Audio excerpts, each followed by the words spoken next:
Vous êtes très nombreux à nous suivre de partout à travers le monde. C'est un réel plaisir de vous avoir en face de nous, mesdames, messieurs. Merci une fois de plus et bienvenue à ce nouveau numéro de cette émission. Aujourd'hui, nous avons le réel plaisir de recevoir pour vous une grande personnalité de ce pays, un haut cadre d'un grand parti politique ici en République démocratique du Congo. Il s'agit bel et bien du secrétaire général adjoint de l'UDPS, M. Guy Bao. C'est avec lui, ensemble, que nous allons échanger autour des questions majeures qui préoccupent le pays. Comme vous le savez, la République démocratique du Congo, depuis un certain temps, est victime d'une agression barbare de la part du Rwanda avec les supplétifs du M23 AFC M23.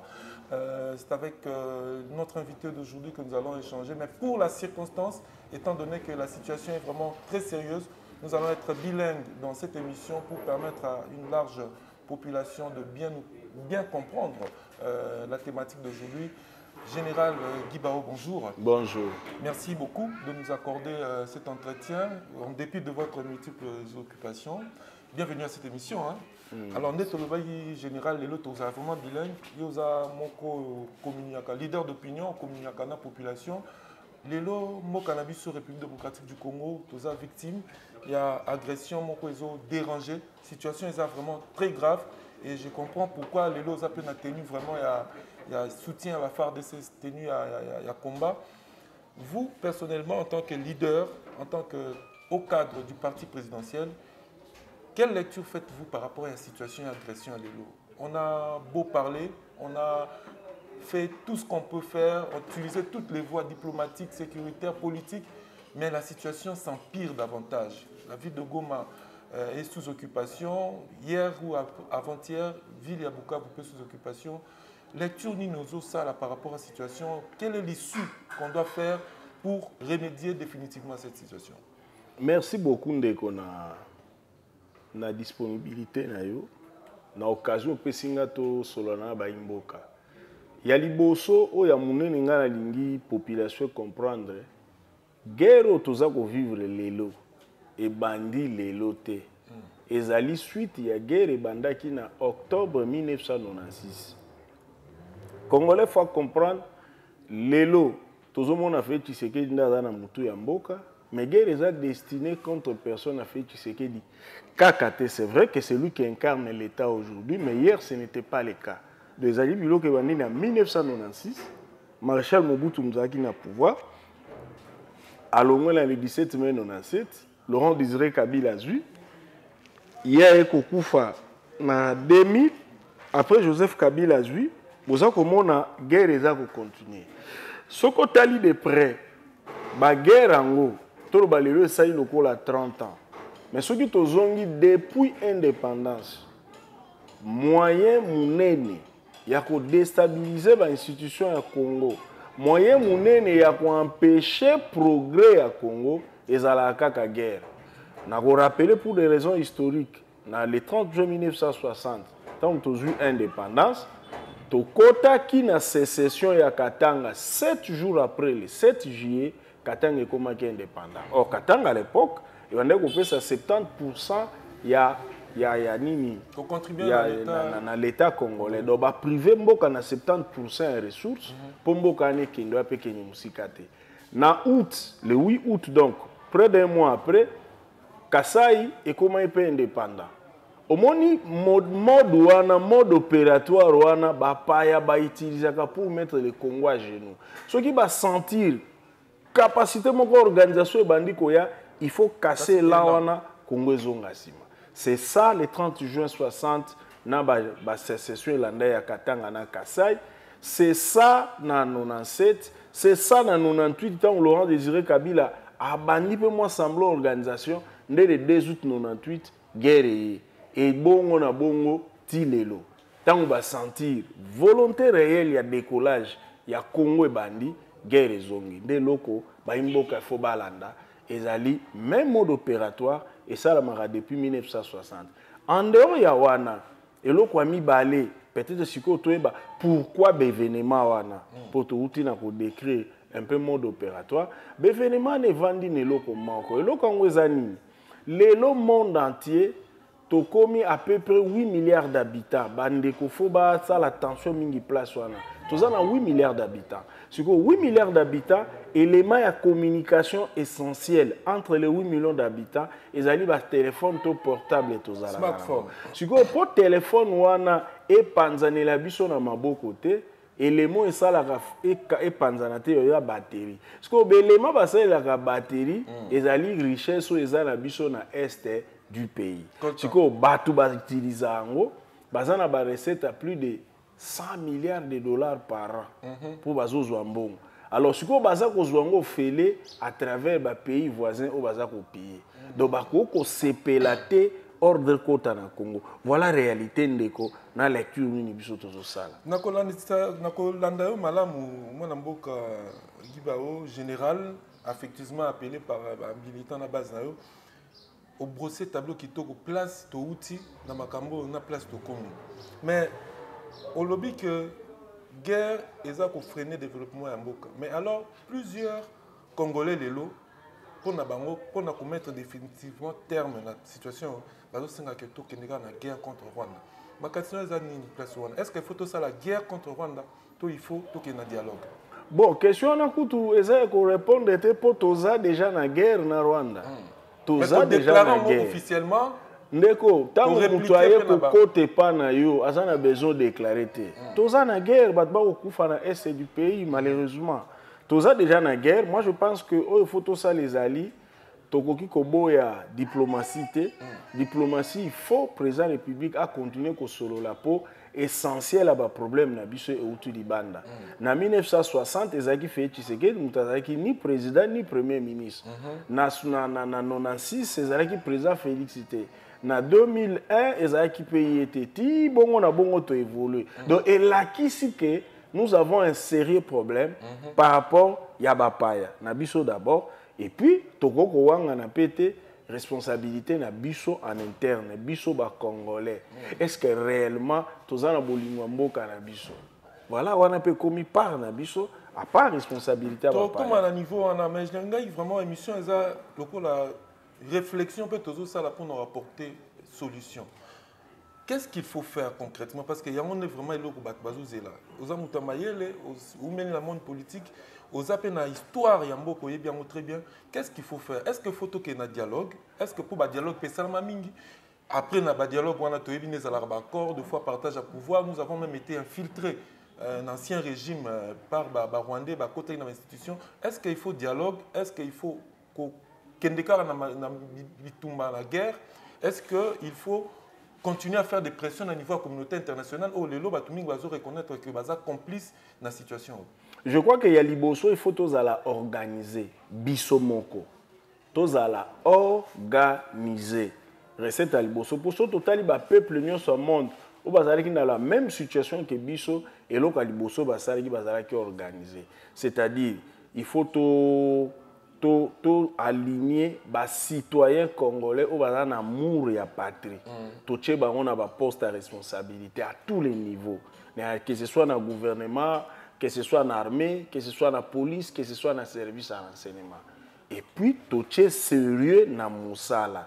Ce qui est sali biloko ana, les restes et aux alaba étape il y a autre Hollande. C'est-à-dire tous en armée na biso, tous en service à renseignement, tous en police, tous en administration na biso, tous s'organiser comme État, tout ça la diplomatie au bat va respecter biso.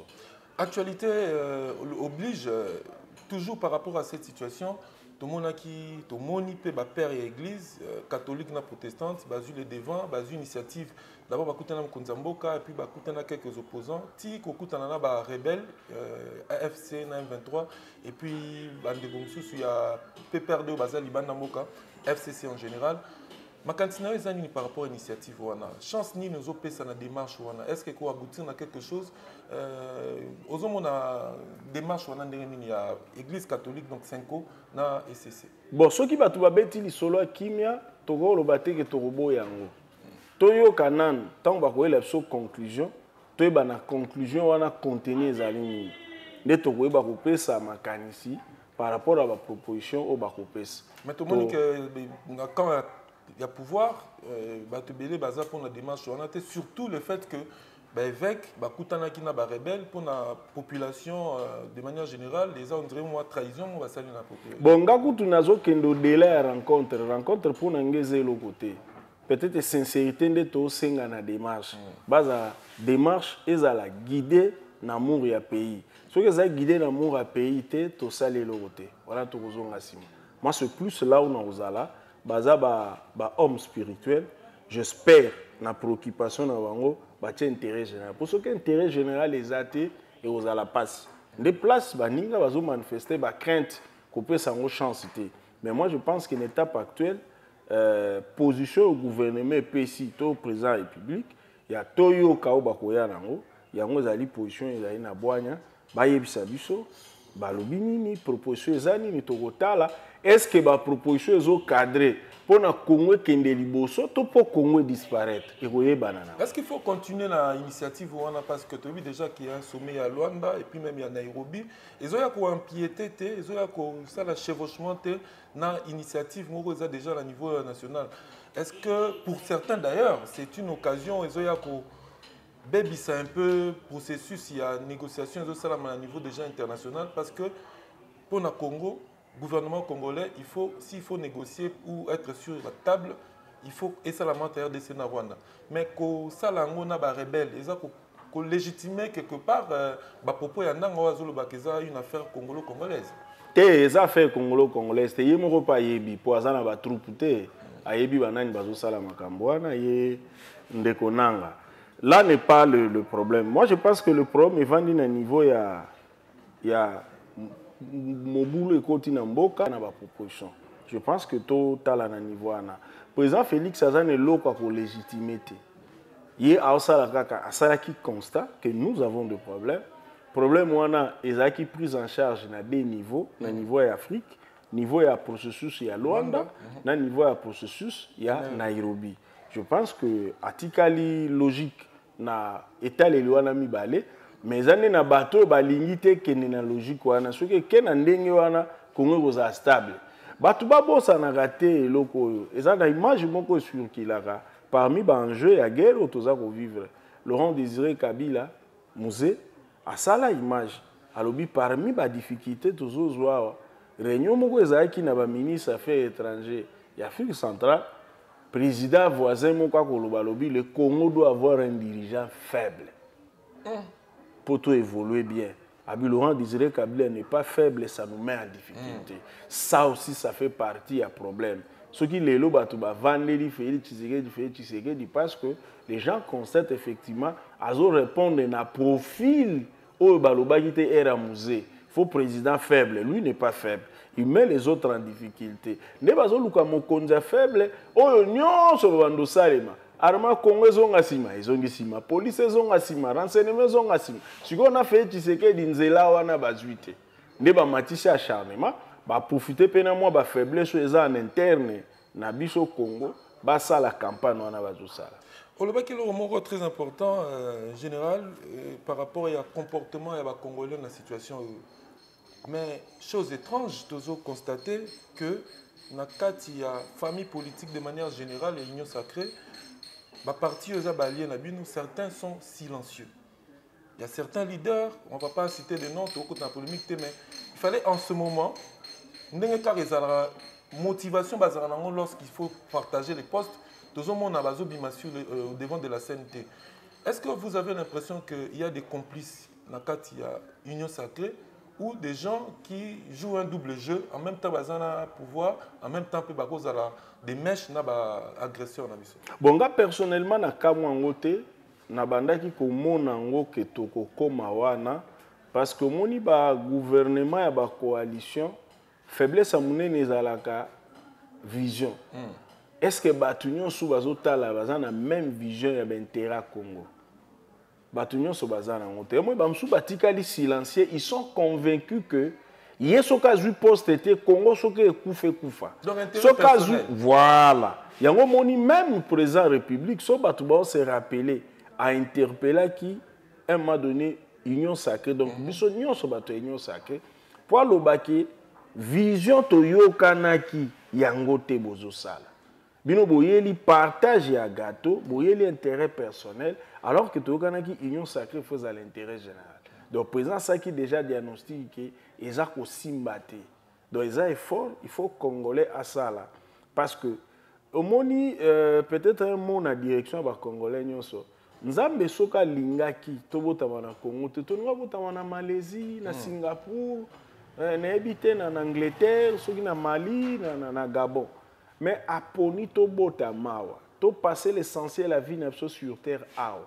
C'est-à-dire il y a une mission, il y a une responsabilité par rapport à biso Congo pour l'avenir ya mboka.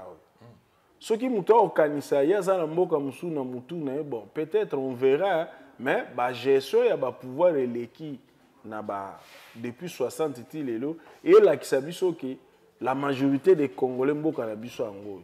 Ata toke to voyager to zongi ya biso mboka ango. Général, les situations sont vraiment très sérieuses. Il faut tout le bango parce que la ville de Goma est sous occupation, même celle de Bukavu. Mais qu'est-ce qu'il faut faire, notamment parmi les pistes de Balobi? Il faut que, puisqu'on vient de parler dans partage et pouvoir ou la nomination, pour certains, ils estiment qu'il faut placer dans la fonction, la chaîne de commandement, notamment dans le ministère de la Défense, Intérieur, Sécurité, même il y a communication, Balobi, même au niveau il y a primature pour certains, Kocha, guerriers, des véritables combattants, même certains officiers supérieurs militaires, à tabou bazan retraite, mais au bazan expérience, une expertise dans le domaine il y a guerre, au bako apporter quelque chose. Est-ce que vous êtes de cet avis? Est-ce que vous partagez ce point de vue? Ngapé dans ça d'accord na viwana, il faut battre oyo baza réellement l'amour ya patrie. Bato oyo baza na, je m'excuse, baza na bolingo mboka, bato baza na souci mboka na ba congolais, bato nde ba mériter siko to pesa ba fonction clé pour ba sunga président république to kende de l'avant. Pour ebele to yaki kaka union sacrée to kabola pouvoir intérêt personnel, mais bato nyonso ba kota ki vraiment na vision chef de l'état. Pour l'instant, il faut des patriotes, des postes, nous sommes d'accord dans point de vue. Alors, on va parler de l'UDPS, l'Union pour la démocratie et le progrès social. Votre parti cher, au Banda, très jeune à partir, au Matiti, au Gravi, Baïchenon, nous sommes les losa secrétaire général de la parti. Comment se porte le parti? Quelle est votre lecture sur la santé du parti? Il faut rappeler aujourd'hui, fidèles téléspectateurs, le 15 février de cette année, le parti a totalisé exactement 43 ans. Déjà, il y a âge moro, il y a maturité, âge moro, il y a adulte, un père de famille, un responsable, un cadre d'une entreprise. Par rapport, il y a nombre d'années au parti Kokisi. État de santé à partir de bon, état de santé à partir et Koki Kozala Malamute tant que Yambo Kezana Passi. Ndenge Mbo Kezana Passi, Ndenge IDPS Kezana Passi. Malheureusement, état de santé za malamute ba problème à Congo yango na pe ba problème à IDPS yango tozo bunda et si là Congo retrouver kimia pour IDPS et retrouver kimia malgré que ba frustration est belée ba division et puis qui gère le parti en ce moment CG tout sur la non bien bon en toute franchise dans toute franchise était IDPS et ali malamute ce que zaki malamu Congo elingai kozala Madame. Surtout que l'IDPS n'est pas la commande. Mais qu'est-ce qu'il faut faire? La difficulté. Ce qu'il faut faire, il faut la cohésion en interne. Tous a besoin d'unité. Nous avons constaté la difficulté. Tous a dans le l'IDPS, toujours attitude, il y a unité, la cohésion. Et c'est important parce que nous pensons sans unité, sans cohésion dans le cadre de l'IDPS, tu peux accompagner mon condité, tu peux sungaper Congo. Surtout que, Combo na biso, ils ont la union pour la démocratie, donc unité.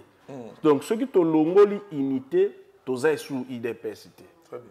Mais général, aux Arabes, tout le monde pacifiste, et puis on a beaucoup de diplomatie. Mais tu as dit que bon, on n'est pas là pour faire la chasse aux sorcières. Mais pourquoi il y a mettre intermédiaire dans la situation? Tu as dit qu'il y a deux camps. Certains veulent voir partir les autres et les remplacer. D'autres veulent se maintenir. D'ailleurs, les deux camps ont été reçus par notre respectueuse maman ayesaki bango bozela retour à mokonzi mais ti sikoyo mokonzi sa azongi mais tozomona kaka mbutu ezocontinue. Apparemment le pays, le parti est géré par deux tendances. Pourquoi lui-même le chef ne prend pas la décision pour trancher directement à désigner Moutoumou à conduire le parti? Des initiatives déjà prises à bandi ango déjà à cela qui n'a baninga nyonso pour notre comme na unité et évoluer au moni parmi les problèmes na biso IDPS hein toza c'est une affaire à des hommes libres ce qu'on a devant bateau baza libre et ça le la armée hein yo y a solution na yo y bateau va s'appliquer non différence est vendue donc ok nango malembe. Je crois qu'il y a un problème dans le pays, il y a nécessité aussi de ça. Exactement. Parce que la démocratie, il faut le dire, il y a libertinage, en même temps, ils ont comme un désordre dans le niveau parti. Exact. Mais il y a aussi là parce est-ce que vous pensez que, de son vivant, s'il était encore là, et à son âme, le docteur Etienne Tshisekedi serait fier de la génération éthique Nassimane? Mais excusez, Alinga Kozala fier na aspect mususu na bano ya formé au basali fierté nae par rapport à enseignement na ba principe boya été yaki ba oyo alinga koza la fierté eza ba se distinguer na ba anti valeur parce que soko tali ba valeur papa Tshisekedi enseignant valeur aliboso fondamentale eza l'amour du Congo et des Congolais. Très bien. Alors so kuti muta IDPS ko finga ba Congolais au finga ba ndekone ba to IDPS kokeno musika te a intérioriser la valeur te so kuti mutayi de pesa ko iba et puis ko ganga aza ko assumer moyibi nae aza libanda l'enseignement papa Tshisekedi. Est-ce que de manière générale vous avez l'impression que ba militant na ba militante ba cadre à parti lelo donc une DPS dans son ensemble ba intérioriser to ba s'imprégner na idéologie Sphinx? Biso nyonso te ndeti na pe ba difficulté tozana biso nyonso te d'ailleurs so tosali biso nyonso wana ekomi eloko mosusu eza lokola soki tobimi na makambo ya politique tomitie bakristu to baêtre spirituel est ce que biso nyonso tointériorisa baenseignement Jésus-Christ ya Mahomet ya Bouddha ya bato nyonso wana éclairé na ndimi te donc yango wana mpe réalité eza na IDPS. Général, 8 ans passés, donc 1er février 2017, 1er février 2025, ça fait exactement 8 ans depuis la disparition du Sphinx, le leader Maxime Onet Ouengakaye affectueusement. Est-ce que souvenir ni nous allons, parce que vous avez parmi les cadres partis au travail à peine au collaborer, témoignage nini? Image nini oza nango ya cette grande personnalité à l'histoire à Mokalabiso? Nga image à liboso naza nango eza ya les combattants. Papa Tshisekedi c'était un combattant pour l'instauration de l'état de droit, il y a démocratie contre la dictature. Papa wana a une dictature oza nango idete. Ça je garde de lui. De deuxièmement, ils ali ba principe né ya vie. Papa Tshisekedi c'était la lutte contre la corruption, c'était la lutte contre les injustices, la lutte contre les anti-valeurs. Papa Tshisekedi est un homme de caractère. Ozo sentir ozo zanga ebele biso lelo bato baza bato a caractère te, baza bato a conviction te. Papa Tshisekedi c'est un homme de conviction. C'est un homme de conviction, c'est tout ça. Papa Tshisekedi aza moto yo azoki distance na mbongo. Ponga na otuna e. Mais papa, quelle est ta vision par rapport à Abi? Non, il faut qu'on soit moins à distance. L'argent, c'est juste pour nous accompagner. Mais vous avez l'objectif à monter vite. Mon papa Tshisekedi. Nous a résisté plusieurs fois dans la tentative à corruption. À Koufi, on dirait presque heureux à titre personnel, sans tout parler dans le combat politique. Papa Tshisekedi, c'est la prise de conscience pour Nabolinga Mboka. Ça, c'est ce que je garde de lui. Par rapport à la valeur, à la principe à papa Etienne Tshisekedi de Moulumba, que nous commémorons aujourd'hui 8 ans depuis sa disparition, est-ce que vous pensez aussi, comme certains Congolais, que c'est à cause de sa rigueur, na ba principe na wana que communauté internationale au bazo bundisa biso lelo na sima Rwanda na M23 ne basala tout pour éviter que à adhérer à la magistrature suprême. Oui, et cause en partie vrai, dans le sens où, dès lors, Laurent Kabila Lobi Bazo un dirigeant faible. Et bah trouver tes dirigeants faibles, Nakatia Papa Tshisekedi, bah accompagner tes na prise de pouvoir normal. Moi, j'ai compris ça dans ce sens-là que Papa a incarné dignité et fierté. Il y a des dirigeants congolais, s'il accédait au pouvoir, aujourd'hui, les choses seraient différentes. Très, très différent. On a toujours se comparer à Yatam qui était très, très différent. Très, très différent. Secrétaire général Guy Bao, c'est un grand plaisir pour nous de vous recevoir, surtout que la population ici à Roming, base et surtout militants et belés, nous sommes pratiquement vraiment à la fin de cet entretien. Malheureusement, à la télé, il y a la contrainte du temps. Vous êtes un leader d'opinion, population Zolandayo, base Zolandayo, jeunesse congolaise de manière générale. Jeunesse, il y a parti, on sera toujours très vigilant et puis très motivé. Message qui nous lancé surtout dans la période où le pays est agressé. Message il y a soutien, la mobilisation, d'abord soutien au FARDC, au chef de l'État en ce moment, et la mobilisation de la force loyaliste où on mouiller maillot pour nous défendre.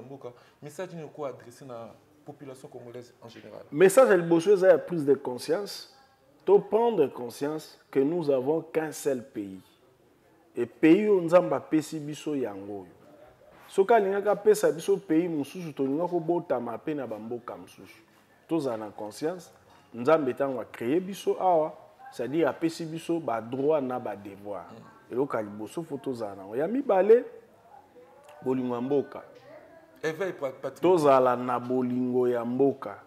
Parce que même la Bible, eza koloba na ba Israéliens o bazaki na pays étranger, bo sambe la paix.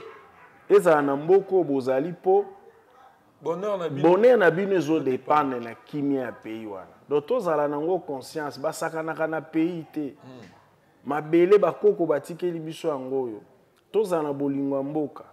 To soutenir FARDC, tozala na place ya ba militaire, taloba ko vivre na front, batiki ba famille pona ko batela mabele. C'est très important tozala nango. Donc vraiment soutien à l'institution, base à la vigilance, tous à la unité, tous à la tolérance, tous à la acceptation mutuelle, tous à la posa ya la contre X ou Y, contre école mon côté, to religion mon côté. Biso tous à besoin tous à uni, to défendre ya biso Congo, ou un colo à pesa ki biso. Bon, on a au baza tenter à retrahir mokato, la Congolais au baza sollicité pour nous trahir mboka ko sabon. Te ba wana na oyebisa bango ke mutu moko te a trahisa mboka asuka na bonheur. Exemple ze belé toko ko tanga te. Ko trahir mboka epesaka lisuma, epesaka bonheur te. Même ba génération hollandaise. Belé ba trahir to moni lelo ndenge nini baza bana na bango pe ndenge bazali bazo continuer. Ezali exemple à suivre te. To trahir mboka te, ya biso mabele nzamba pesi yango. Bien au contraire, to travailler pour na et matali susu ndenge toyembaka na hymne national na biso to peupler yango to bâtir un pays plus beau qu'avant. En tout cas, merci beaucoup secrétaire général Guy Bao pour cet entretien. Merci beaucoup.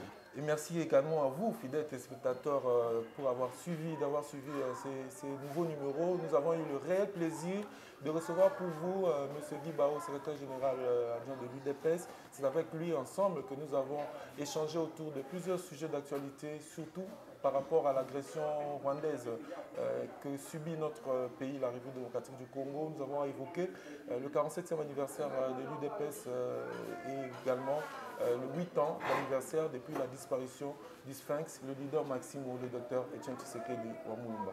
Merci, bonne suite de programme sur vos différentes chaînes et le prochain rendez-vous à la même heure sur la même chaîne, évidemment, avec le même plaisir. Au revoir.